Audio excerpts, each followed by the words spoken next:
नमस्कार, मार्केट पंचनामे में आप सभी का स्वागत है। मैं हूं सुमित और वीकली एक्सपायरी का दिन, जबकि भारतीय बाजारों के अंदर वैसे तो एक दायरे में ही कामकाज था, लेकिन लास्ट आवर के अंदर दायरा थोड़ा और गहराता हुआ दिखाई पड़ा। फार्मा रियल्टी इंडेक्स थे जो कि प्रेशर में कामकाज कर रहे थे और ओवरऑल स्टॉक स्पेसिफिक स्टोरीज भी आज मार्केट में पैन आउट हो रही थी, जिसका भी इम्पैक्ट देखने को मिल रहा था। जितने भी नए लिस्टिंग हैं, पिछले साल की लिस्टिंग है, पेटीएम, डिलीवरी, नायका, सब में आज वोलेटाइल सेशन था। इनफैक्ट नायका में तो लोअर लेवल से काफ़ी बड़ा पुल बैक भी आया था, लेकिन बाकी इनिशियली वहाँ पर ब्लॉक डील का इम्पैक्ट आता हुआ दिखाई पड़ा। कल की जो दो लिस्टिंग थी उनमें एक अच्छी तेजी थी। मिसाल के तौर पे बीकाजी में आज शुरुआती कारोबार में खरीदारी थी और मेदांता में भी शुरुआती ट्रेड्स आते हुए दिखाई पड़ रहे थे। अच्छे साइड पे वहाँ पर नंबर्स थे। इंडिविजुअली स्टॉक स्पेसिफिक स्टोरी तो आर सिस्टम, जहाँ पे न्यूज़ फ्लो था, न्यूज़ फ्लो का इम्पैक्ट बनता हुआ दिखाई पड़ा। रेलवेज में कुछ सेलेक्टिव स्टॉक्स में आज फिर खरीदारी थी। इसके अलावा सेलेक्टिव छोटी छोटी इंफ्रा कंपनीज में तेजी थी। एनबीएफसी शेयरों में खरीदारी थी। Bajaj finance, India bulls housing finance जैसे स्टॉक्स में एटलीस्ट फर्स्ट हाफ तेजी के साथ कामकाज कर रहा था। तो कुछ ऐसे सेलेक्टिव स्टॉक्स थे जहां पर मूव आता हुआ दिखाई पड़ रहा था। और अलग अलग स्टोरीज के अकॉर्डिंग या फिर अलग अलग स्टॉक्स के अकॉर्डिंग बात की जाए तो आज एनर्जी और एफएमसीजी ये दोनों में ही कुछ हद तक मूव था। निफ्टी बैंक प्रेशर में flat to negative, Nifty mid cap index flat to negative. IT space में करीब 1% के आसपास की बिकवाली और पीएसयू बैंकिंग करीब करीब 1% की तेजी के साथ आज कामकाज करता हुआ दिखाई पड़ा। तो अलग अलग स्टॉक अलग अलग सेक्टर में वहां पर मूव आता हुआ दिखाई पड़ रहा था। सीधा सवाल। दोस्तों, अगर आप बाजार में अपना पैसा इन्वेस्ट करना चाहते हैं तो अभी जुड़े एंजल ब्रोकिंग के साथ में, क्योंकि यहाँ आपको मिलती है एक अच्छी एडवाइस और भरोसेमंद सर्विस और यहाँ अकाउंट ओपन करना भी है बिल्कुल फ्री ऑफ कॉस्ट। तो आज ही जुड़े एंजल ब्रोकिंग के साथ में। अकाउंट ओपनिंग लिंक डिस्क्रिप्शन में है। आज ही अपना अकाउंट ओपन कराएं। आपका सिलसिला शुरू कर लेते हैं और कुछ दर्शकों सवालों को लेकर भी बातचीत कर लेते हैं। जो पहला सवाल मेरे पास आया है, एक एक करके तमाम सवाल देख लेता हूँ पहले तो मैं। सबसे पहला सवाल जो पहला सवाल है वो है पेटीएम 100 शेयर 900 रुपये होल्ड और सेल।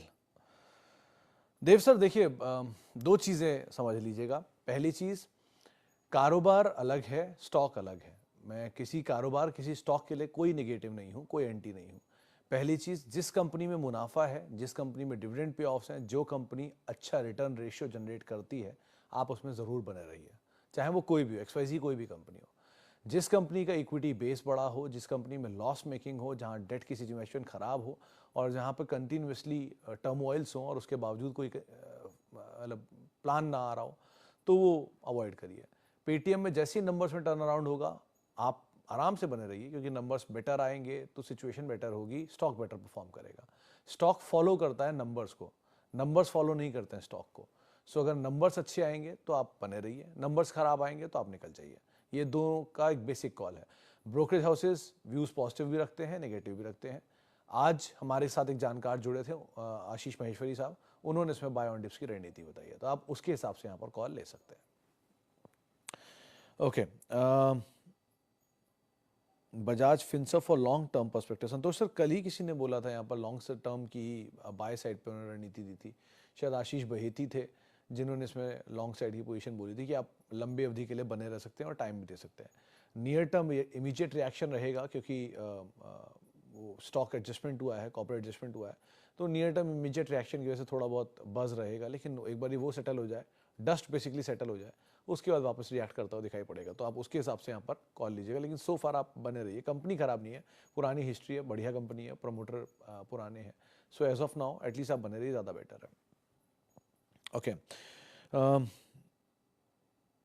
निफ्टी रिकवर बट पी portfolio did not recover. Rajendra साहब, इसका साफ वो है, कल ही मैं एक नंबर बना रहा था कि निफ्टी अपने ऑल टाइम हाइस के करीब पहुंच गया है। 0.5% दूर सेंसेक्स और 1% दूर निफ्टी है।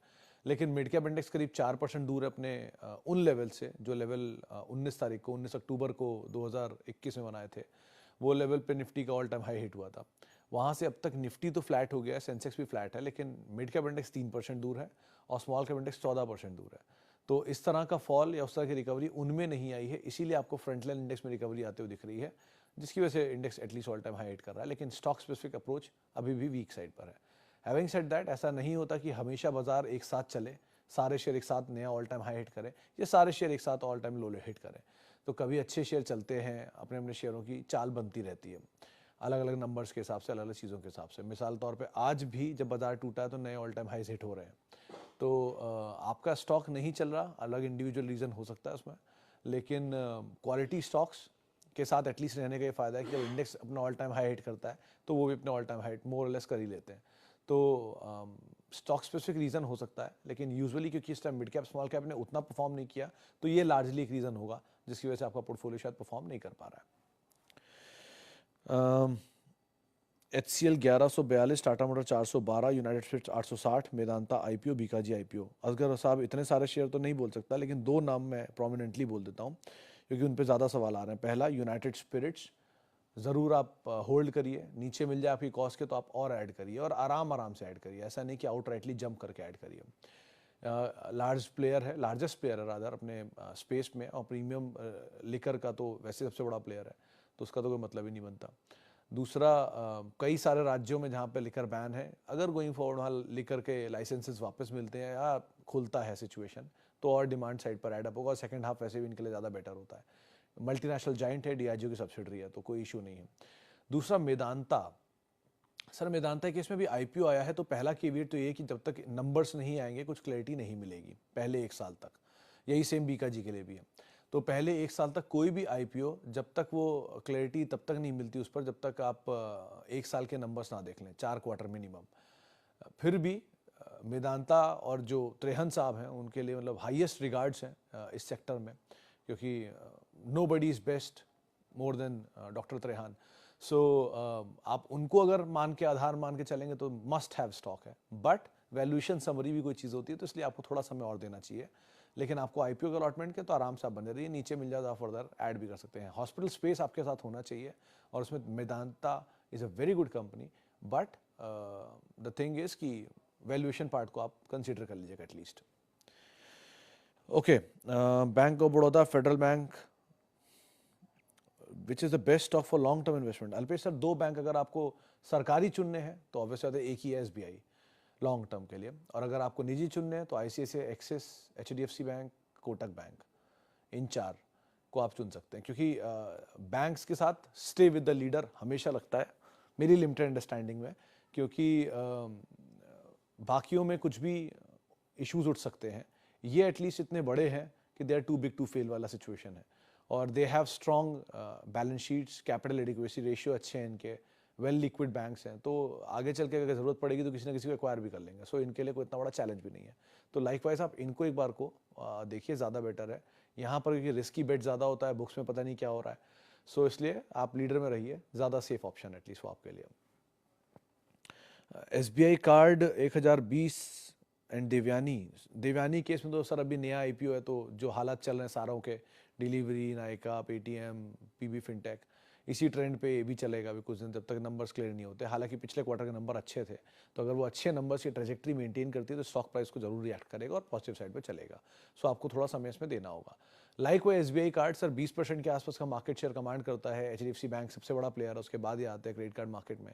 क्रेडिट कार्ड की इकलौती लिस्टेड कंपनी है, डिस्क्रिशनरी स्पेंडिंग बढ़ेगी तो ये कंपनी के लिए वैसे ही फायदा होगा।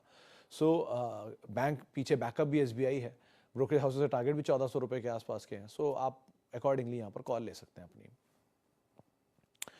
Okay, best stock for current price for long term. Deepak sir, एक ट्वीट मैंने किया हुआ जो मेरे पिन ट्वीट में भी है, उस ट्वीट में साफ मेंशन है वो बेस्ट कंपनीज जिनको आप अगले कई सालों के लिए देख सकते हैं।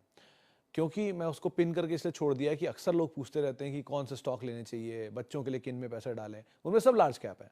तो आप फिर बोलेंगे लार्ज कैप तो हमें भी पता है, तो सर लार्ज कैप इसीलिए तो है ना कि सबको पता है, फिर भी कोई लेता नहीं है, तो बेटर है उनको लेके तो पहले रख लीजिए आप। तो अच्छी कंपनी वही है, एक अच्छी लिस्ट बनी हुई है, हर सेक्टर का लीडर, सेकंड बेस्ट लीडर उसके अंदर है, आप वहाँ से नाम उठा लीजिए। उनके आगे उनके परसेंटेज रिटर्न भी लिखे हुए हैं, पिछले 12 साल के एवरेज, वो डेटा बैक्ड शीट है, तो आप वहाँ से उठा लीजिए, वो ज़्यादा बेटर आपको नाम सुझा पाएंगे, अच्छा चुनाव हो पाएगा। तो पहले आप अगर 5 बेस्ट स्टॉक ढूंढ रहे हैं तो वही 5 बेस्ट स्टॉक होते हैं। आप किसी करंट का प्राइस की अगर आपको चैलेंज है, तो अगर आप मान लीजिए आज TCS ले भी लेते हैं 3400 रुपये पर, और TCS गिर के 2900 आ भी जाता है, आप एवरेज कर लेंगे तो आपका प्राइस विद टाइम वो अपने आप ही 3000-3100 रुपये ले आएगा। फिर थोड़ा धीरे धीरे TCS वापस 3800 आ गया, तो आपके पास बैकअप आ गया ना 700 रुपये का। तो लाइक वाइज आप उसे विद टाइम एवरेज करते रहिए, क्वालिटी है, बंद नहीं हो रहा है। छोटे मिड कैप स्मॉल कैप में एक बार को रिस्क होता है कि कंपनियां बंद ना हो जाएं, आधी ना हो जाएं, ऊपर ही नहीं आई, लेकिन लार्ज कैप में ऐसा रिस्क दोस्तों, अगर आप बाज़ार में अपना पैसा इन्वेस्ट करना चाहते हैं तो अभी जुड़े एंजल ब्रोकिंग के साथ में, क्योंकि यहाँ आपको मिलती है एक अच्छी एडवाइस और भरोसेमंद सर्विस, और यहाँ अकाउंट ओपन करना भी है बिल्कुल फ्री ऑफ कॉस्ट। तो आज ही जुड़े एंजल ब्रोकिंग के साथ में। अकाउंट ओपनिंग लिंक डिस्क्रिप्शन में है। आज ही अपना अकाउंट ओपन कराएं। नहीं होता, वो कुछ सालों में वापस वहीं घूम घाम के आ जाती हैं। ओके, रेलटेल एंड डीमार्ट के केस में तो इमरान सर कल भी मेरी बात हुई थी इसी प्लेटफॉर्म पे। एटलीस्ट आप बने रहिए और नीचे आप एवरेज कर लीजिए, कोई ऐसा इशू नहीं है। टाइम देंगे तो पैसा बन जाएगा इसमें वापस, क्योंकि ये बहुत बड़ा रनअप दिखा के फिर अब ब्रीदर ले रहा है, तो ब्रीदर लंबा हो गया है, थोड़ा और टाइम लेगा ब्रीदर, उसके बाद वापस रफ्तार पकड़ लेनी चाहिए। ओन स्टोर्स हैं तो बहुत कुछ चैलेंज है नहीं, डेट है नहीं कंपनी पर, तो क्या ही इशू है। कैपिटल एक्सपेंडिचर अच्छा है, हो चुका है केपेक्स पूरा, हर स्टोर हर उसमें खोल रहे हैं नए स्टोर, और प्लस कंपनी में डेट भी नहीं है, कैश फ्लोज भी स्ट्रॉन्ग है। सो बने रहिए, प्रमोटर भी अच्छे हैं। अब ब्रोकर हाउस के टारगेट भी 7-7.5 हज़ार रुपये के हैं। नंबर 2-3 क्वार्टर में ठीक हो ही जाते हैं, क्योंकि वो फेस्टिवल सीजन भी आ ही गया है तो उसका इम्पैक्ट भी रहेगा। सो आप वहाँ तो एटलीस्ट बने रह सकते हैं। Okay, Birla soft and emphasis के केस में बिरला सॉफ्ट पे तो कर सकते हैं, एम्फेसिस के लिए अभी रुक जाइएगा। आईटी में और अच्छे अच्छे नाम हैं, आप उनको देख सकते हैं। बाकी डिपेंड आपकी कॉस्ट क्या है और आपका टाइम व्यू क्या है, उन दोनों के हिसाब से आपको यहाँ पर कॉल लेना होगा। ओके, और कैन हो गया। एक फिलिप्स कार्बन पर सवाल आया, लॉन्ग टर्म इन्वेस्टमेंट व्यू। दो कंपनी तो अच्छी है पटेल साहब, वैल्यू भी अच्छी है इसमें, सिंगल डिजिट मल्टीपल पे स्टॉक कामकाज कर रहा है, तो वैल्यू वाइज तो अच्छा है ये स्टॉक। और अच्छी चीज़ क्या है कि पीछे ग्रुप भी बड़ा है, गोयनका ग्रुप की कंपनी है। लेकिन कैच ये कि स्टॉक चलता थोड़ा सीजनल है। आज गोवा कार्बन चला था, अपर सर्किट लगा हुआ था, ये उसी का पीयर है, तो शायद थोड़ा बहुत इसमें भी बस बनेगा। तो ये मोमेंटम पे ज़्यादा चलता है, तो मोमेंटम के हिसाब से अगर आप देख रहे हैं तो ठीक है। लेकिन लॉन्ग टर्म स्टोरी के लिए मतलब कंपनी अच्छी है, सारी चीज़ इसके अंदर है, बट ये ग्रुप के शेयर चल नहीं रहे। स्पेंसर नहीं चला, एफएसएल नहीं चला, सीएट भी थोड़ा ढीला है। सो बस वही एक केविएट लग रहा है, बाकी तो अदरवाइज कंपनी में प्रॉब्लम नहीं, कंपनी बहुत अच्छी है। Okay, Bajaj motor and Eicher motor. Bajaj motor तो मेरे ख्याल से आप बजाज ऑटो की बात कर रहे हैं या फोर्स मोटर की बात कर रहे हैं, क्योंकि वो भी एक ज़माने में बच्चा राज ऑटो के नाम से जाना जाता था। एनीवेज, तो अगर आप बजाज ऑटो की बात कर रहे हैं और आयशर की बात कर रहे हैं तो बजाज तो इज़ एक्सेलेंट पिक। आराम से आप बैठे रहिए, इसमें कुछ मत करिए, नीचे आप आराम से एवरेज करिए। देश की सबसे बड़ी एक्सपोर्टर है ये, हर 3 में से 2 गाड़ियाँ जो एक्सपोर्ट होती हैं वो बजाज करता है, इतना बड़ा एक्सपोर्टर है इंडिया में। और बहुत पुरानी कंपनी है, कोई नई कंपनी नहीं है, स्टिल स्ट्रॉन्गेस्ट प्लेयर। सो आप आराम से इसमें बने रह सकते हैं। रही बात आयशर के केस में, थोड़ा रनअप ज़्यादा देखने को मिला है, लेकिन फिर भी बेटर है, मतलब दोनों अच्छी कंपनियां हैं, तो दोनों में आपके लिए बने रहना ज़्यादा बेटर रहेगा अगर आप टाइम दे सकते हैं तो। मच बेटर दोनों में बजाज ऑटो है ऑब्वियसली। ओके, एशियन पेंट 3200 में लिया, 3070, शुड आई एवरेज नाउ और wait for a bit for SIP। 3000 रुपये का शेयर, तीन मतलब 3200 का शेयर, 3000 रुपया, 170 रुपये नीचे है, करीब करीब हो गया आपकी कॉस्ट से 5% नीचे। ठीक है, आप 8% तक कहीं पहला एवरेज कर सकते हैं, बट स्टैगर वे में एवरेज करिएगा या SIP वे में रहिएगा, ताकि आराम आराम से पोजीशन आपकी आती रहे। पैनिक वाली चीज़ नहीं है, पुरानी कंपनी है, वर्ल्ड वॉर 2 से चल रही है, सो ऐसे इतनी आसानी से जाने वाली कंपनियों में नहीं है ये। स्ट्रॉन्ग प्रोडक्ट प्रोफाइल है, स्ट्रॉन्ग मैनेजमेंट है, और आज भी देश की सबसे बड़ी कंपनी है। 42% मार्केट शेयर कमांड करती है। सो एज ऑफ नाउ कोई दिक्कत नहीं, आप बने रह सकते हैं। ओके, PNB थोड़ा बहुत प्रॉफिट ले लीजिए, 60 के टारगेट्स कल परसों में ही किसी ने दिया था, तो आप उसके हिसाब से यहाँ पर कॉल ले सकते हैं। चलिए, फिलहाल अब इतने ही सवालों को मैं शामिल करूंगा। माफ़ी बहुत सारे लोगों से जिनसे हम बातचीत नहीं कर पाए, और बहुत बहुत शुक्रिया उन सभी लोगों का जिन्होंने हमसे सवाल पूछे, बातचीत की। आपसे कल मुलाकात होगी हफ्ते के आखिरी कारोबारी सत्र में। तब तक के लिए आप मेरे साथ @सुमित रिसर्च मेरा ट्विटर हैंडल है, वहाँ जुड़ सकते हैं।